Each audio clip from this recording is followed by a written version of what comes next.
Hello, welcome to the class. Today we'll discuss Jurgen Habermas, who is a neo-functionalist. A little background about Jurgen Habermas first. He is a German sociologist who completed his PhD from the University of Bonn. He belongs to the Frankfurt School, which is the school of critical theorists. He is well known for his concepts of modernity and rationality that we'll discuss in this lecture. He was highly influenced by Max Weber, and he spent a lot of time and theories in criticizing the historical materialism theory that was given by Karl Marx, and he reconstructed it on his own terms. Let us now understand some contributions given by him. First, he emphasized on the importance of free and open communication. He discussed about eliminating the barriers that led to free communication. So whatever barriers are there in the society that create hurdles in free communication, he discussed about eliminating them. According to him, modernity is an unfinished project which needs more and more to be done. Whenever we think that we are at the modern stage in the society, he thinks that no, we are not there yet because modernity is an unfinished project and we haven't reached the point where we can say we are now modern societies. Now, last, he says that the world is dominated by various systems and the only solution to solve the various problems that are prevalent in the world and the society is through communication. So, he says that only through free and open communication we can solve the problems that are present in the world. Now let us see some books given by Habermas. First is Discourse of Modernity, Philosophy in a Time of Terror, Toward a Rational Society, Structural Transformation of Public Sphere, Philosophical Discourse of Modernity, and the theory of communicative action. So we'll discuss the theories given by him one by one. Let us understand about communicative action or interaction first. He believes that for a democracy to be participative, it is important to have communication among the people. He talks about ideal speech situation, which says that the force does not determine which argument wins, but the consensus theory of truth does.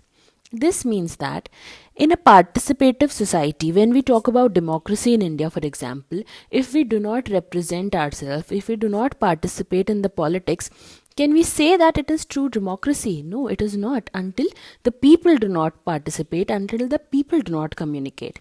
And it is not necessary that the person who talks loudly or who has a loud argument only he will win. No, the person who wins or the person who gives the ideal situation, ideal speech situation in this case, is who goes with the consensus theory of truth. That means where everybody follows with that person, everybody agrees with that person. This is known as consensus theory. That means everybody is following the same person. What he is saying, only that will be considered the truth. He also said that modern societies are rationalized society. What does rationalized society mean? That means we think of the best alternatives which are present to us and we choose the one that suits our needs best. That means we take rational decisions and therefore we are rationalized society. But modern society is not meeting up with the individual's needs, and the institutions manipulate individuals, and the remedy to all such problems is communicative action. That means when we all agree to the same thing, and if that situation wins, that is the ideal situation which will provide as the remedy or the solution for all the problems that the individuals have, and therefore the institutions that guide us will lose a little control. See, there are a lot of institutions. There is law, policing, marriage, family. Every institution has a role. But there also are some other kind of institutions that start taking a toll on us. And if they take a toll on us, we lose our representation, we lose our freedom of speech, and that should not be the case. The case should be ideal speech and ideal situation, and that can only be solved when there is communicative action or interaction. Then he discusses two types of rational action, that is, first purposive rational action and second is instrumental rational action. And when there is a synthesis of both the purposive and instrumental, it results into an instrumental mastery. So first understand what is purposive rational action. When there are two or more than two actors present and it propagates self-interest, that means it is based on the self-interest. Second is when only one actor who works for achieving the ends and uses the best means to achieve it. That means if there is a goal and the person would use the best means to achieve that goal, that is instrumental rational action. And when both of these synthesize, it becomes instrumental mastery. Habermas says that for a communication to be ideal, it is important to remove distorted communication and eliminate barriers to free communication. For example, if I am telling something to you and the communication is not clear, would you be able to understand what I am saying? No. So, for this lecture to be fruitful, for this to be develop some good results, it is important that there is free communication and there is no distortion or barrier to this communication. Now moving on to the next topic that is discussed about, that is public sphere. Habermas says that the society is controlled by elites and the media. The individuals who are intellectuals, they do not want to participate in the politics. We often hear people say politics is a dirty game and I don't want to involve in it.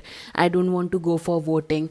So whether there is an intellectual or a person who could make a difference but they are not willing to make a difference, we often meet such people. So what happens as a result it reduces the importance of participatory democracy. Like I said in the beginning of the lecture, if there is no proper representation and participation, the true meaning of democracy will be questioned then. Then we will not understand is it the real meaning of democracy? Is it the real democracy that we live for? Therefore, he says that it is often the case that people often look at a person's outer beauty, outer looks and make judgments according to that. And due to this, the inner beauty, inner substance, inner qualities, they are often ignored. So we judge people by the looks, and because it is very easier to look at somebody and make your judgment rather than understanding the person and knowing what talent the person really has. So this is the public sphere that Jurgen Habermas discusses about. Next, he talks about the crisis of modernity. He talks about economic crisis, legitimate crisis, rationality crisis. So what is economic crisis? He says that where there is too much government intervention, the market forces and the media, everything, they try to dominate the market. They try to dominate the society. This is when economic crisis occurs. Second, legitimate crisis. When there is an actual crisis which holds for a reason, that is known as legitimate crisis. And rationality crisis, that is the modern life system crisis. So what is modern life system? He talks about three components, that is culture, society and personality. When there is no synthesis among these three components, it leads to rationality crisis. So, we live in a dualistic modern society where on one hand material production and bureaucracy exists and on the other hand symbolic reproduction, which is known as socialization and transmission of cultural development of the self exists.